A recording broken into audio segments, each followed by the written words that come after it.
কখনো ছাড়বো না। ধরো কখনো ছাড়বো না, কখনো ছাড়বো না। একে একজনের সুন্দরভাবে নিয়ে সংসার করবা, যতই বিপদ আপদ আসুক না কেন একসাথে থাকার চেষ্টা করবা।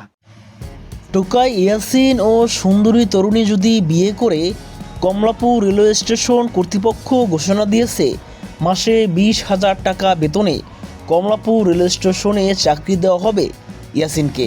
শুধু চাকরি নয়, পরিবার নিয়ে থাকার জন্য একটি অ্যাপার্টমেন্টের ব্যবস্থাও থাকবে ইয়াসিনের জন্য। অর্থাৎ যে কমলাপুর রেল স্টেশনে একসময় টোকাই হয়ে অসহায় জীবন কাটিয়েছিলেন ইয়াসিন, সেই স্টেশনই এবার তার সামনে খুলে যাচ্ছে সম্মানের সঙ্গে চাকরি করার, সংসার করার নতুন দরজা। যদি সে আমাকে মানা করে, যে তাকে ভালোবাসার জন্য যদি মানা করে, তাহলে তার প্রতি আমি আকর্ষণ যাচ্ছিল, মানে আস্তে আস্তে দূরত্ব কমায় দিব। কমলাপুর রেল স্টেশনের ইতিহাসে এমন ঘটনা সত্যিই বিরল।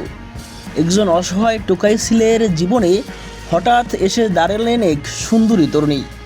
ভালোবেসে তাকে আপন করে নিলেন, নিজের হাতে বদলে দিলেন তার পোশাক, পরিচ্ছদ ও জীবনযাপন, আর শেষ পর্যন্ত তাকে বিয়ে করে সংসার করার সিদ্ধান্ত নিলেন। মানে যেরকম স্মার্ট ভাবে থাকে, আমিও চাই যে আমার ভালোবাসার মানুষটা এইভাবে মানে হ্যান্ডসাম হয়ে থাকুক। কারণ ওর বর্তমানে যে পরিবেশে আছে, মানে এই পরিবেশে মানে আমার সাথে যায় না, আমি মনে করি যেটা। তাকমিনার হাত ধরে যেন রাতারাতি পাল্টে যাচ্ছে ইয়াসিনের জীবনের গল্প। একদিকে প্রিয় মানুষকে নিয়ে নতুন সংসারের স্বপ্ন, অন্যদিকে মাসে 20,000 টাকার চাকরি ও মাথার উপর নিজের পরিবারের জন্য একটি নিরাপদ ঠিকানা। একসময় যে প্ল্যাটফর্মে ইয়াসিনের পরিচয় ছিল শুধুই টোকাই, ভাগ্যের কি অদ্ভুত খেলা, সেই কমলাপুরই এবার হতে যাচ্ছে তার চাকরি, সংসার আর নতুন জীবনের ঠিকানা।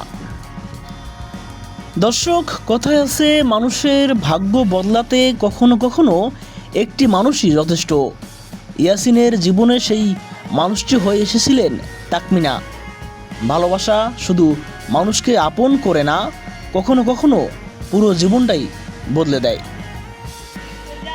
এই এই হচ্ছে সেই লোক, যেই লোক হচ্ছে এখানে একটা ছেলের আমি ভিডিও করছিলাম, ওই ছেলেকে ভালোবেসে এখন কোন জায়গা থেকে আসলো?